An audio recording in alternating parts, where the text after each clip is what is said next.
Recording हो रही है। ओके। अच्छा जी। तो अब हम एक काम करते हैं कि सबसे पहले हम एक इन्वेंट्री वैल्यूएशन को ऑन करते हैं।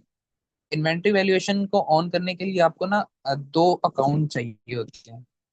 उन दो अकाउंट का मकसद क्या होता है वो मैं आपके साथ क्रिएट करता हूँ, लेकिन चार्ट ऑफ अकाउंट क्रिएट करने का क्या, किस तरह करते हैं, सबसे पहले वो एक स्ट्रेटेजी आपने समझनी है। आपने पहले ये देखना है कि आपका सीक्वेंस क्या चल रहा है। जैसे मैं अभी स्टॉक का अकाउंट खोलना चाह रहा हूँ इन्वेंट्री वैल्यूएशन के पर्पस के लिए। तो मेरे पास ये 1 2 3 आ रहा है, तो मैं अब 4 नंबर इसी सीक्वेंस में 4 नंबर का अकाउंट लिखूंगा। उसका नाम मैं रखूंगा एक स्टैंडर्ड जो उर्दू में हम लैंग्वेज यूज करते हैं, मैं इसको पेस्ट करता हूँ सिंपली और आखिरी डिजिट को चेंज कर देता हूँ। तो इसका नाम होता है स्टॉक रिसीव्ड इन टेरम। अच्छा, इसका एक दूसरा नाम भी है, मैं आपके साथ ब्रैकेट में लिख देता हूँ। Stock receive but not yet not invest.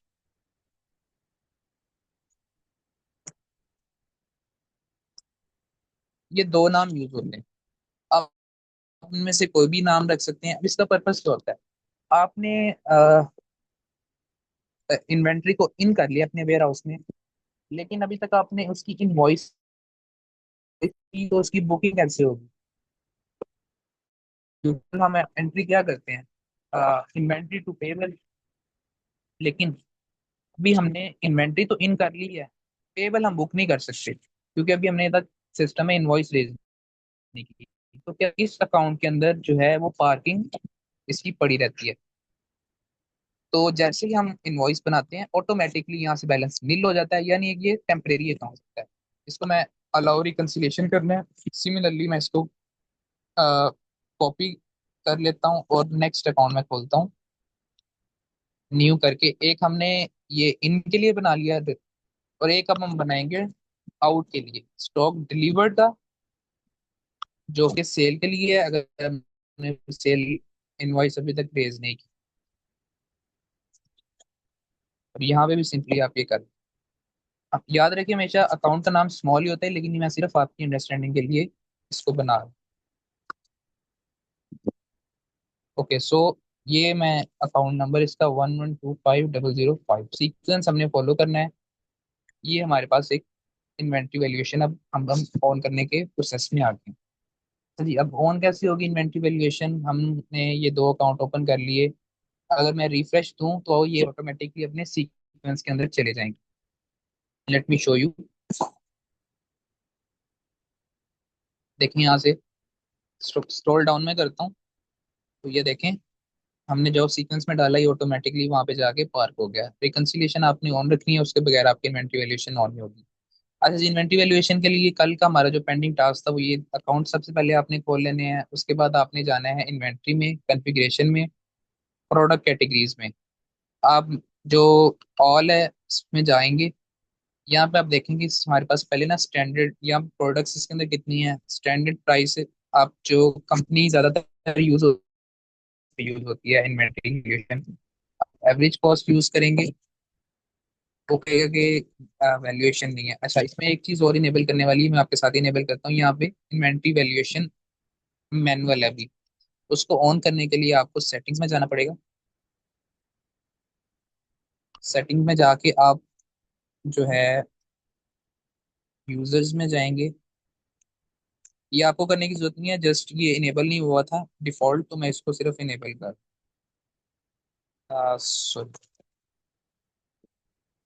Developer mode on करना पड़ेगा।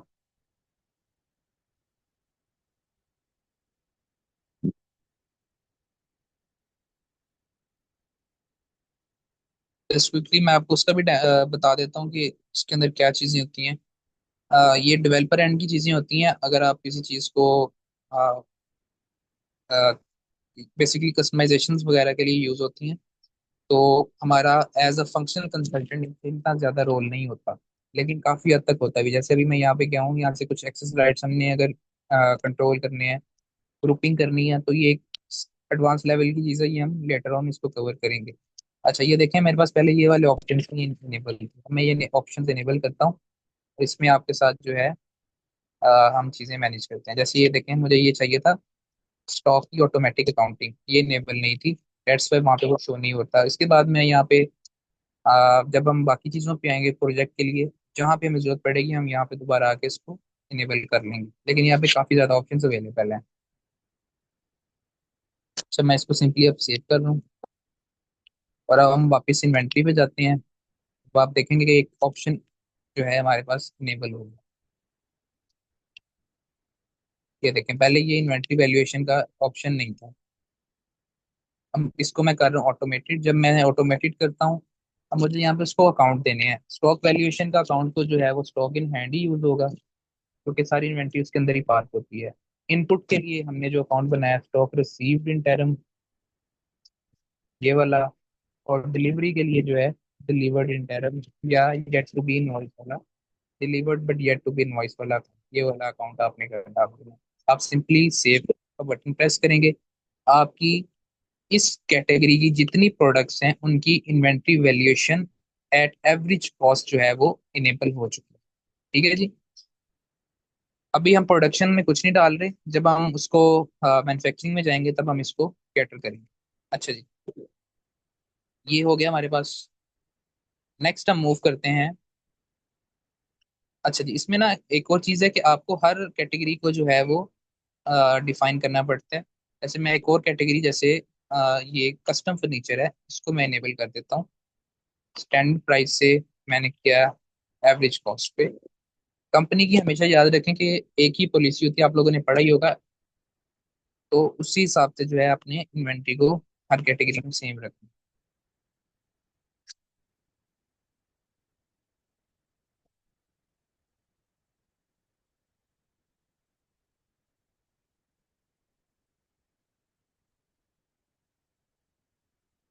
जी, मैंने ये दो प्रोडक्ट्स की इन्वेंट्री वैल्यूएशन ऑन कर दी है। मैं आपको इसका इम्पैक्ट भी दिखा देता हूँ सेकंड फेज में। पहले हम अकाउंटिंग को पूरा कर लेते हैं। अच्छा जी, इसमें नेक्स्ट हम चलते हैं। मैं एक बैंक अकाउंट ऐड करना चाहता हूँ। इसमें एक डिफॉल्ट एक ही बैंक अकाउंट है और एक ही कैश का है। फॉर एग्जाम्पल, मेरे पास बैंक अकाउंट जो है वो दो हैं। बैंक वन, मैं इसको नाम दे देता हूँ चेंज करके, बैंक वन कर देता हूँ। ठीक है, अब सीक्वेंस उसी तरह हमने फॉलो करा। ये देखें, फाइव पे जा रहा है। क्योंकि सीक्वेंस क्यों हमें फॉलो करना पड़ता है, एक तो आपका चार्ट ऑफ अकाउंट स्टैंडर्डाइज रहता है, दूसरा अगर आप किसी को चेंज करेंगे ना, तो ये अकाउंट्स मैप मैप हुए हैं ऑलरेडी, तो उनकी मैपिंग खराब हो जाएगी, जिसकी वजह से ट्रबल शूट करना एक काफी टाइम टेकिंग काम होता है। तो ये फाइव के बाद सिक्स आ गया और मैं इसको बैंक टू करता हूँ। बैंक टू, ठीक है। ये मैं इसको एसेट टाइप में इसकी चेंज करता हूँ, यहाँ से आप चेंज भी कर सकते हैं। यहाँ से मैं इसको बैंक एंड कैश कर दिया, एंड देन ऑटोमेटिकली आप इसको सेव भी कर देंगे।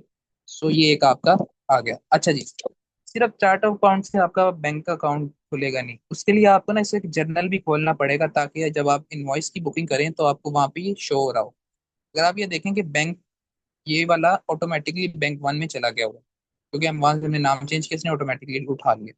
सिमिलरली इसी तरह मैं जर्नल का नाम ही बैंक टू रख रहा हूँ, ताकि कंफ्यूजन ना हो। यहाँ से आप टाइप डिफाइन करेंगे, ये बैंक है। देन यहाँ पे अकाउंट आप देंगे, उसने ऑटोमेटिकली, हमने वहां पे दी थी ना ग्रुपिंग कैश एंड बैंक की, तो उसने ऑटोमेटिकली उठा लिया, ये बैंक टू आ गया। यहाँ पे अगर आपका बैंक का नंबर है, बैंक फीड्स हैं अभी, क्योंकि पाकिस्तान में सिर्फ स्टैंडर्ड चार्टर्ड बैंक है, वही प्रोवाइड करता है, बाकी और कोई प्रोवाइड नहीं करता। सो किसी फॉरेन क्लाइंट की अगर हो तो यहाँ पे आप अकाउंट नंबर दें और बैंक फीड्स आप इनेबल कर सकते हैं। जहां जहाँ पे क्वेश्चन मार्क होता है, वहां वहां पे डिफॉल्ट अकाउंट जो लगे होते हैं वो ऑटोमेटिकली उठा लेता है। अच्छा, इसके अंदर एक और चीज इंटरेस्टिंगली, यहाँ तक तो आपका ये अब ये इनवॉइस में शो होगा, और ये इसने ऑटोमेटिकली देखा, जैसे मैंने सेव का बटन प्रेस किया, इसने ऑटोमेटिकली अकाउंट उठा लिया। अब ये बैंक रिकंसिलिएशन ऑफ करने के लिए क्या करना पड़ता है आपको, एडिशनली इनकमिंग और आउटगोइंग पेमेंट्स में देखिए ये मैनुअल आ रहा है। यहाँ पे आपको आउटस्टैंडिंग पेमेंट्स नजर आ रही हैं। यहाँ पे अगर आप अकाउंट डिफाइन कर देंगे ना, तो आपकी बैंक रिकंसिलिएशन बाईपास हो जाएगी, वो इन अकाउंट्स में जाके पार्क नहीं होगी। यानी आपको बैंक स्टेटमेंट से बैंक रिकंसाइल नहीं करना पड़ेगा। तो ये काफी टाइम टाइम जो है हमारा सेव भी करती है, लेकिन ऑल्टरनेटिवली अगर कोई बैंक में कोई ऐसी ट्रांजेक्शन हो जाए जो आपको ना पता हो, तो वो भी एक इशू क्रिएट करती है। लेकिन इनिशियल फेज में रिकमेंडेड यही होता है कि आप बाईपास कर लें बैंक स्टेट में रिकंसिलिएशन को, बीआरएस को। देन लेटर ऑन स्टेज पे जब आप थोड़ा ही आपकी टीम मेच्योर हो जाए या आपके जो क्लाइंट थोड़ा सा मेच्योर हो जाए, आप बैंक रिकंसिलिएशन को ऑन करें, बैंक को कनेक्ट करें और देन उसके साथ काम करें। सो इसी तरह मैं बैंक टू को भी कर रहा हूँ आउटगोइंग में, और ये चेक्स हमने जो है वो इनेबल किए हुए हैं, तो ये बैंक टू में भी करती हूँ। मैं सेव का बटन प्रेस करूंगा, अब ये इस अकाउंट में पार्क नहीं होंगे। इसका मैं आपको इम्पैक्ट भी दिखा दूंगा। अच्छा, सिमिलरली अगर हम वापस जाएं तो हमारे पास जो है कॉन्फ़िगरेशंस में ये जो बैंक वन है हमारा, इसकी देखें अभी हमने इनकमिंग आउटगोइंग नहीं की हुई, तो मैं अभी इसको ऐसे ही छोड़ रहा हूँ आप लोगों की प्रैक्टिस के लिए कि आप एक ट्रांजेक्शन में पास करके इम्पैक्ट देखें और एक ट्रांजेक्शन में पास करके देखेंगे क्या डिफरेंस आता है, तो यू विल नो बेटर। सो ये चीजें हो गई। अब इन्वेंट्री वैल्यूएशन, और मैं आपको वो दिखा देता हूँ बैंक टू के अंदर पोस्ट। उसके लिए हम परचेज करते हैं सबसे पहले।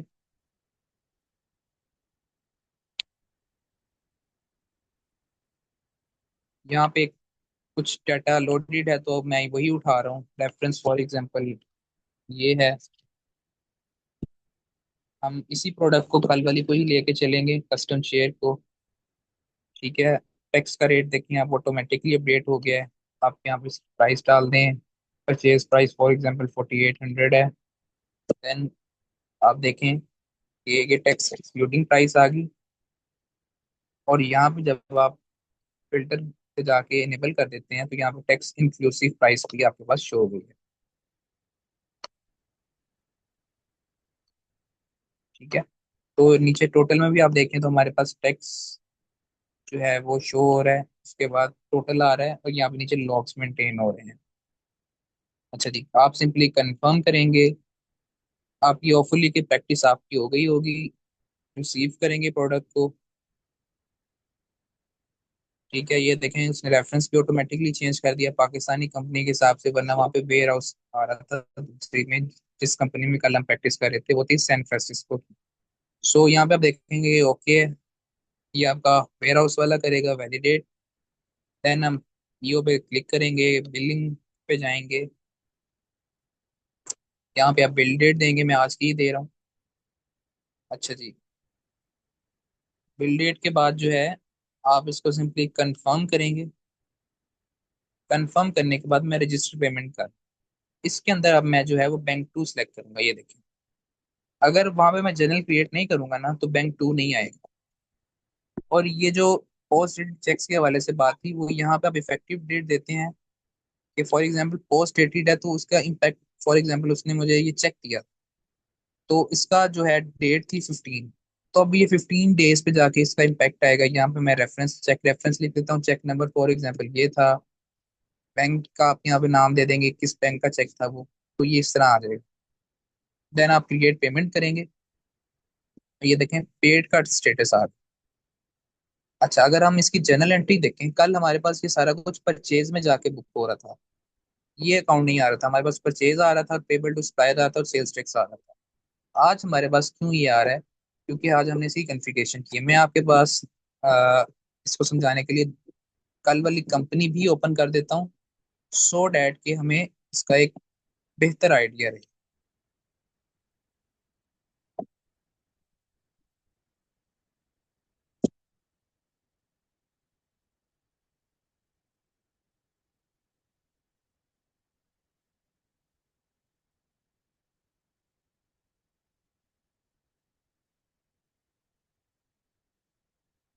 अच्छा, इसके बाद जो है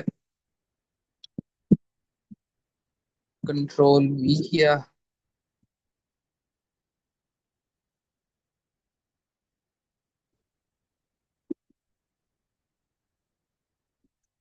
अच्छा, हम ये सैन फ्रांसिस्को में काम कर रहे थे।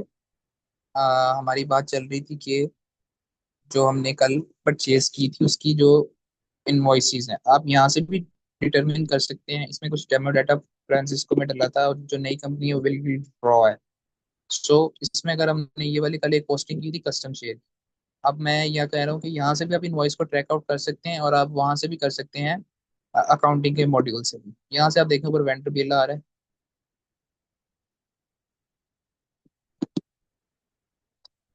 इसमें देखें अगर आप जनरल आइटम्स में, तो ये सारा परचेज को बुक हो रहा था, क्योंकि इन्वेंट्री वैल्यूएशन हमने ऑन नहीं की हुई थी। और वो एंग्लो सैक्सोन अकाउंटिंग जो कि मैचिंग कॉन्सेप्ट को इनेबल करता है, इन दो की वजह से इम्पैक्ट नहीं जा रहा था। सो ये फर्क देखें और ये वाली आज की इनवॉइस का फर्क देखें। ठीक है, तो ये सारा कुछ आपको एक बेहतर पिक्चर क्लियर करेगा। उसके बाद हम चलते हैं जी, इसका इम्पैक्ट भी देख लेते हैं साथ ही अकाउंटिंग के अंदर।